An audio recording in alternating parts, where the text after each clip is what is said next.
every year. But then, this is Monday, so I'm over it. Are you not over it yet? Did you not travel, Neil?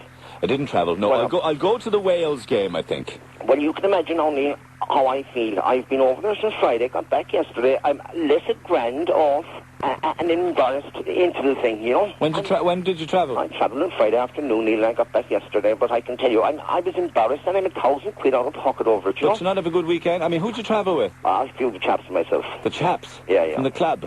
That's correct, yeah. The rugby club. Well, don't be smart now, Neil. Dorothy didn't come this time because she was wise enough, England, she must be rough, kind of, when I say rough, fast kind of speed. No, you wouldn't want her around. She'd cramp your style, is it? Thank God.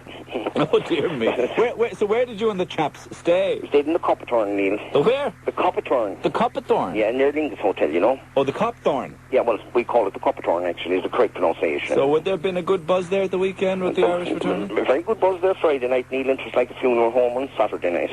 Oh, God. I mean, you really do take it seriously. We do, in fact, I've been going there now since the late 50s, and I'll tell you, I was never more embarrassed in all my lifetime.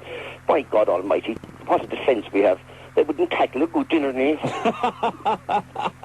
But, I mean, Old Twickers is a fairly daunting spot, isn't it, Old Twickers? It is. We're just in the car park, of course. We have, you have a few old tons. They have it in the boot of the car. How does that work? I mean, they pull up in their big rollers and jags and stuff, and pop up in the boot and get these Martins and stuff, And it's like a wicker basket in the boot. Yeah, well, we have a few friends there, you see, Neil, and then they produce the old picnic and gin and tons. In fact, we even had ice and lemon and a slice. You should say yourself, ice and a slice, No, I wouldn't say it. I wouldn't dare talk like that.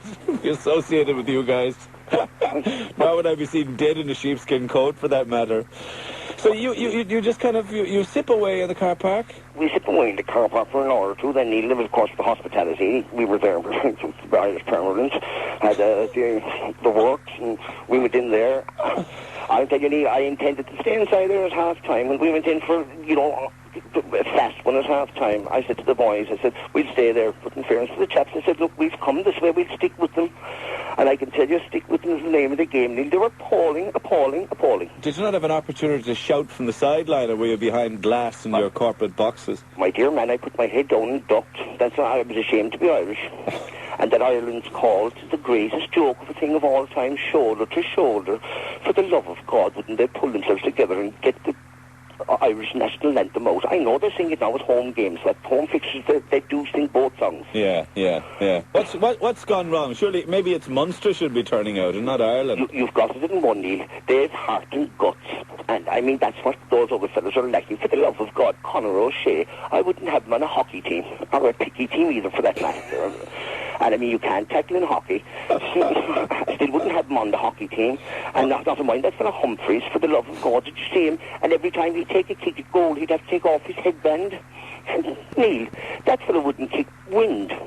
Because we have a paper bag. No, we'd have to have, with the help of God, Rawdon O'Gara, a great friend of the family, actually, of the O'Gara family, and I hope, for God's sake, that Ronan will be fit, and it has to be there wearing the number 10 jersey on Saturday week. Where's that? That's the Scotland game. That's Lansdowne Road, is it? Correct, Neil, correct. Will you and the chaps go to that?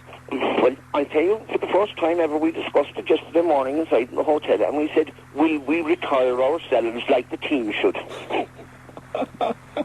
And your decision? The jury is still out on that one. Would you did you go to dinner then on Saturday night? Neil, I'll tell you the truth, what we did on Saturday night, we got seriously drunk. And appetite was gone, because, well, we were after having a few, a bite of lunch at Twickers, and we were just not in the form for anything, only just to get seriously drunk, and that's what we did, and we did it in a quiet corner. And the slagging we got, Neil, was unbelievable. From whom? And they're singing "Swing Low, Chariot, Chariot Low." Mother of God Almighty! It was something my head was ripping. Well, they had a lot to celebrate. They had, of course, but we had an awful lot to contemplate. I mean, damn it, 50 points. Sure, Lord God, Neil, yourself and myself would have done better. I don't know about that. You see, that's just it. It's all right for the likes of you or me to criticise them, but we're not out on the pitch, you see. But Neil, they're pulling in 80 grand. I wouldn't give them 80 pounds. Each player is on 80 grand. At least. And I mean, look at your man, Woody, Kojak, I call him, or one of the lads called him Kojak, actually, to be honest with you. But Jay, I mean, this fella's getting endorsements all across the board. Why do we allow ourselves to follow teams like that, whether it's rugby or soccer, that go from one disaster to the next, and we just allow it to happen? Because that's what's happening, Neil. We don't stand up, and I'm making a stand. So, in fact, I'll tell you, we're meeting, the chaps and myself now, we're meeting for lunch, you know. And what I think we're going to do is we're going to get a petition out to get Warren Gatland out of that position. Well, no, I have nothing against the man, Neil, but why not have an Irishman there? I mean, Declan Kidney is our man. Friday night he coached the A-team to victory over England by a point. I mean, look at what he's done for Munster, and he's an Irishman. But see, if you're going to be talking about Warren Gatland, that's not nice, because Donal Lenihan's name is going to come up, and we want him left alone. Donal Lenihan, I have great time for, because of course Mannix, as I called him before. We want him left alone. He's one of our own. He's one of the chaps. I mean, we're all in the same club.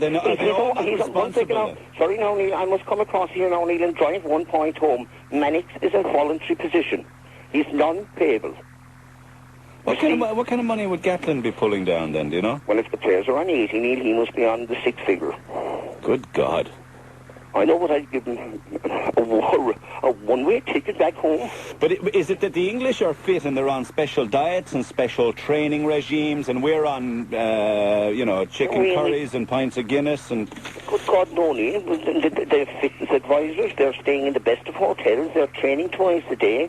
Ronan was telling me there now that they train at 10 a.m. and 4 p.m. I mean, I can't understand it, but of course... Well, why aren't they as fit as the English then? But it needs fit. You see, it's not, I didn't say fat, I said fit. Fast, I'm saying. Fast, oh sorry, it's not, Neil, it's not the size of the dog, it's the size of the fight in the dog. Do you understand what I'm saying? Yeah, I do. And if you haven't got it inside the jersey, then what's the point? I'd wipe out 13 or 14 of them, genuinely. Bring in Munster, as you said yourself. Look at Mick Galway when he came on. So that man should have been on from the start. He's a born leader. He should have been there, not alone playing from the start, but a captain. He got a try.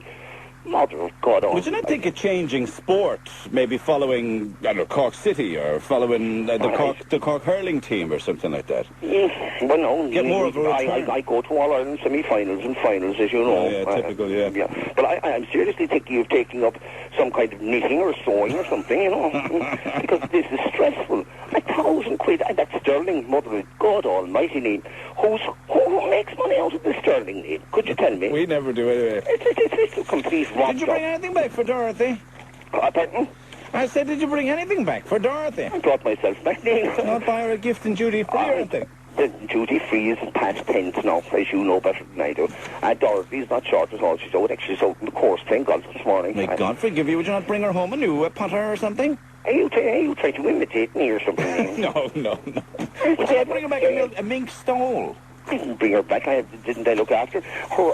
Her father should be more than grateful to me. I have fed her for the last 40 years and minded her. And that was it. And it wasn't my responsibility. All right, look, we might see you at the Wales game. If you spot any of our crew, do say hello.